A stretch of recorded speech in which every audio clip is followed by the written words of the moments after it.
Je voudrais remercier le Forum des initiatives associatives de Sidi Moumen de m'avoir invité pour cette première semaine de la santé nationale. Cette semaine qui a été demandée par Sa Majesté le Roi Mohammed VI, que Dieu le glorifie, et je pense une excellente initiative pour rapprocher tous les volets médicaux à la population. Et cette première expérience a été pour moi absolument extraordinaire. La salle était pleine, les gens étaient intéressés et il y a eu une interactivité très intéressante dans la mesure où chacun voulait poser ses questions et on a essayé de répondre à tout le monde. Je remercie donc les organisateurs et je remercie cette association de Sidi Moumen de m'avoir invité encore une fois. بسم الله الرحمن الرحيم والصلاة والسلام على أشرف المرسلين.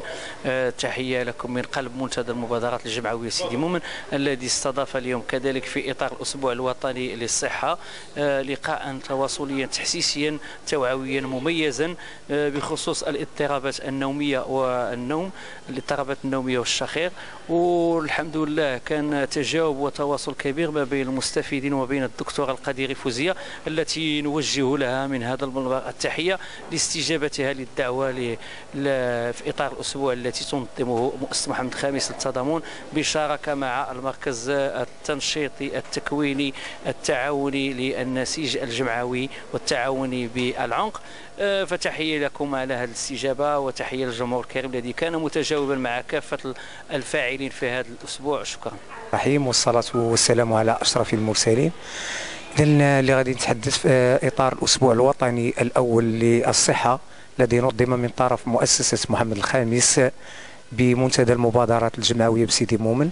ففي الحقيقة كان برنامج جد حافل على أنه كان عندنا اليوم الأول مع بروفيسور خطي حول حوادث الوقاية من حوادث الشغل، وكذلك كان اليوم الثاني اللي كان متميز جدا وهو كان حول موضوع داء السكري وتأثيره على البصر.